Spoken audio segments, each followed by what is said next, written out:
क्या हुआ? Mobile data खत्म हो गया? या वाईफाई का रिचार्ज नहीं करवाया? या नग्न अवस्था में भागती हुई उन औरतों की वीडियो देखकर तुम्हारे तन बदन में कुछ होने लगा था?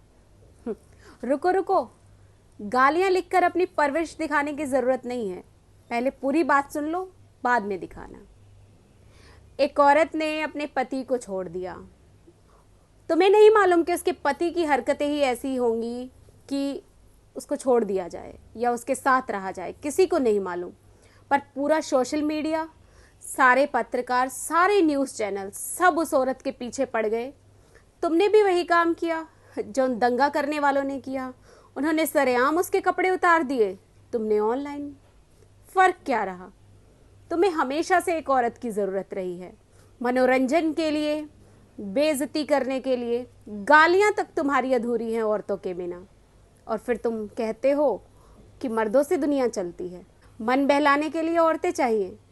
एक आदमी जो दो दो बीवियां एक साथ रखता है, उसको तुम सोशल मीडिया स्टार बना देते हो।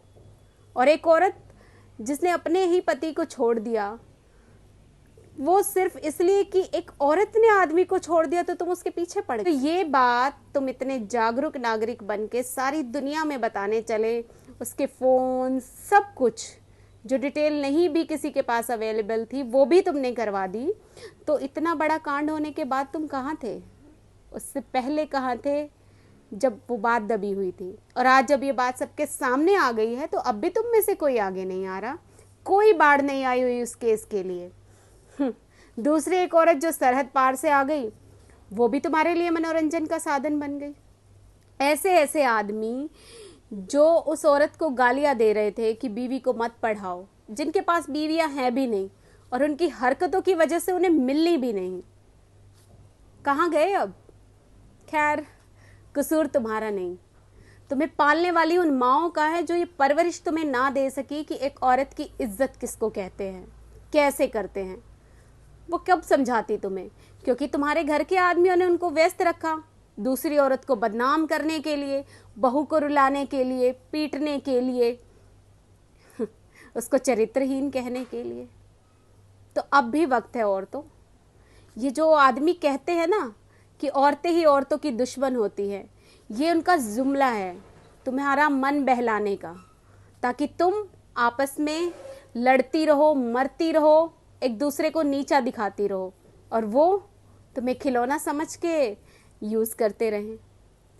बहुत ही सुखद अनुभव इन दृश्यों को देखते हुए।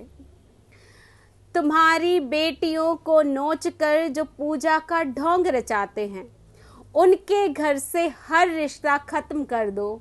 स्त्रियों, कभी तुम भी तो भारत बंद कर दो। आज उनके साथ ऐसा हुआ, तब इन औरतों ने ये कदम उठाया। आप किस चीज़ के इंतज़ार में हैं कि कल को आपकी बेटियां भी वहाँ हो? तुम एकजुट होगी तब ये समाज डरेगा। एक औरत में कितनी ताकत है, इस बात का अंदाज़ा तुम सिर्फ इस बात से लगा लो कि उस औरत ने अगर अपने पति को छोड़ दिया, चाहे उसका पति कितना भी गलत था, फिर भी सारे आदमी इकट्ठे हो गए उस औरत को बुरा भला कहने में। तो अब तुम कब एक होगी? उठो, नहीं तो ऐसा ही होता रहेगा।